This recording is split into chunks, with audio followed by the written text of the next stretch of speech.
अल्पसंख्यकों के लिए क्या किया। अल्पसंख्यक मतलब जो समाज के अंतिम छोर पर खड़े लोग थे, जो कुछ आरक्षण आपने खत्म किया, आरक्षण आपने खत्म किया, भेदभाव आपके राज में बढ़ा है, नफरत आपके राज में बढ़ा है। पैटर्न ठीक नहीं है। अभी ये न जाने क्या क्या बता रहे थे, मैं तो सुन रहा था। सुनिए तो, राजनीतिक क्षेत्र में अगर सुनने की आदत नहीं डालेंगे तो हाल अखिलेश यादव की तरह आपका भी बेहाल हो जाएगा। देखिए आस्था जी, तो ये लोग केवल दिखाने के लिए ये कमेटी, और कमेटी में जो लोगों का नाम आया है यही है, लेकिन उत्तर प्रदेश की जनता को देखिए विकास चाहिए। समाज के अंतिम छोर पर खड़े व्यक्ति तक विकास पहुंचे, गांव गरीब किसान को सड़क बिजली पानी चाहिए, कानून का राज चाहिए, जो योगी आदित्यनाथ जी की सरकार में भारतीय जनता पार्टी की सरकार ने दिया है। तो ये जो लोग दंगाई लोग थे, जो अपराधियों को संरक्षण देते थे, चौराहे चौराहे पर अपराधियों के बल पर राजनीति करते थे, गुंडागर्दी करते थे, वसूली करते थे, किसानों का धान और गेहूं खरीदते नहीं थे, गन्ना किसानों की जो पर्ची पट्टी थी वो समाजवादी पार्टी के जिला अध्यक्ष और कार्यकर्ताओं की जेब में चली जाती थी। आज उन चीजों से उत्तर प्रदेश की जनता उभरना चाहती है। और मनीष जी मेरी बात सुन लीजिए, अब आपका समय खत्म हो गया, आस्था जी ने मुझे समय दिया है। जवाब दे लेते हैं, आपने बहुत सारे आरोप लगाए हैं, 80 सीटें भारतीय जनता पार्टी को मिलेंगी। ठीक है मनीष सिंह भाई, आस्था जी आपने तो 4 बार इनसे मनीष जी जो बात आप कह रहे हैं, हमारे नेता के हाल पर बहुत चिंता आप जाहिर कर रहे हैं। मनीष जी आपको सोचना चाहिए कि 2022 के चुनाव में इसी श्री अखिलेश यादव जी ने आपको नाको चने चबवा दिया था।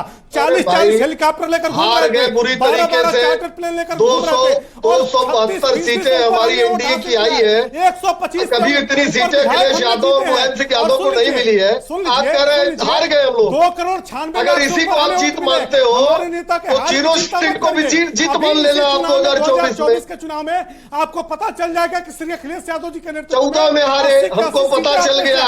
2017 में आपकी क्या दशा हुई, जनता ने किया वो भी हमको पता चल गया। 19 में भी आप ऐसे शोर मचाया करते थे डिबेट में। ठीक है और 22 में भी आप शोर मचाया करते थे। होने जा रहा है 24 में भी आपकी दशा वही होगी जो पिछले चुनाव में हुई। ठीक है आप लोग आपस में मत उलझिए। मैं सवाल सौरभ द्विवेदी जी के पास लेके जाती हूँ। सौरभ द्विवेदी जी, समाजवादी पार्टी 2022 के चुनाव में जो वोट शेयर बढ़ा, जो सीटें बढ़ी, उसको बार बार कोट करती है, लेकिन उस वक्त पार्टी को जितनी सफलता चुनाव में मिली उसके पीछे उसके गठबंधन दलों का हाथ कितना था? चाचा शिवपाल जो उस वक्त उनके पूरी तरह साथ थे, आज उनको लेकर आशंका है। और मौजूदा दौर की बात करें तो कितने गठबंधन दल साथ छोड़ चुके हैं, बहुत से नेता भी छोड़ चुके हैं, बहुत से मन बना रहे हैं, ऐसी आशंकाएं तैरती हैं।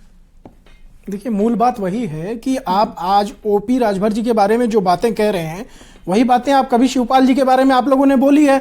भरे मंच से उनका माइक छीन लिया गया था। भाई उन्होंने कहीं ना कहीं अपमानित महसूस किया था, पार्टी छोड़ी थी। आप अगर बात करते हैं समाजवादी पार्टी की तो आपके सबसे पुराने नेता हैं, बाकी उनसे पुराना नेता तो कोई है नहीं अभी पार्टी के अंदर। तो अगर उस नेता का भाई आप श्योरिटी नहीं है कि वो नेता हमारे उसमें रहेगा कि नहीं रहेगा, तो आप एक बात समझिए कि आपका वोट बैंक क्या रहा है, MY समीकरण रहा है, मुस्लिम और यादव। और यादव अगर शिवपाल जी जाते हैं तो आपका कहीं ना कहीं जो यादव वोट बैंक है, यादव वोट बैंक है, उसके अंदर बहुत बड़ा आपको नुकसान होने वाला है। और जहां तक मुस्लिम वोट बैंक है वो कहीं ना कहीं कांग्रेस, बसपा और सपा इन तीनों में बटा हुआ है। आप अभी देखिए, आप निकाय चुनाव हुए थे, इधर शाहजहांपुर, बरेली, इधर की जितनी सीटें हैं इसमें इनके जितने भी मुस्लिम वोट थे वो सब बट गए थे, ध्रुवीकरण हो गया था। इस वजह से इनको चुनाव में हार की शिकस्त का सामना करना पड़ा था। वही मैं कह रहा हूं, शिवपाल जी अगर गलती से भी अगर चले जाते हैं तो इनको बहुत बड़ा नुकसान होगा समाजवादी पार्टी को। और इसीलिए लोग खुल करके नहीं बोल पा रहे हैं, अभी उनको मनाने की कोशिश चल रही है, या जो भी चीजें अभी निकल करके आएंगी। ठीक है क्योंकि उन्होंने विरोध नहीं किया, उन्होंने विधानसभा में विरोध नहीं किया किसी चीज का। ठीक है, कहीं ना कहीं शिवपाल यादव, एक मिनट मनीष सिंह जी, शिवपाल यादव समाजवादी पार्टी के साथ रहे ना रहे, ये आशंकाएं आखिर तैरती क्यों है कि अगर वो पार्टी के साथ हैं तो सवाल हमेशा ये तैरते हैं कि वो कब तक बने रहेंगे, अगर पार्टी के साथ वो नहीं है तो देखिए अपमानित किया जा रहा है। इतने पुराने नेता, पूर्व में जो उनका कंट्रीब्यूशन रहा है, साथ रहे तो पार्टी को हमेशा फायदा ही हुआ। एक आशंकाएं जो है वो समाजवादी पार्टी, अखिलेश यादव और शिवपाल यादव की जब एक साथ बात होती है तो ये हमेशा रहती हैं। अब 24 का चुनाव आने जा रहा है, उससे पहले अभी भी ये सवाल बना हुआ है, रहेंगे कि नहीं रहेंगे, रहेंगे तो क्या भूमिका होगी, वही स्पष्ट कर दीजिए। आस्था जी श्रद्धेय शिवपाल सिंह यादव जी हमारी पार्टी के राष्ट्रीय महासचिव हैं और उन्होंने अपने राजनीतिक जीवन के शुरुआत के दिनों से ही सांप्रदायिक शक्तियों के खिलाफ, वो सब ठीक है, आप मुझे बता दीजिए 24 में वो साथ है तो उनकी क्या भूमिका रहेगी और 27 से पहले उनका क्या रोल होगा, पार्टी में क्या मिलेगा, कैसे सम्मान होगा, ये बता दीजिए। यही तो हाउस के भीतर से सीएम योगी कह रहे थे कि सबसे पहले आप ही क्लीन बोल्ड होंगे।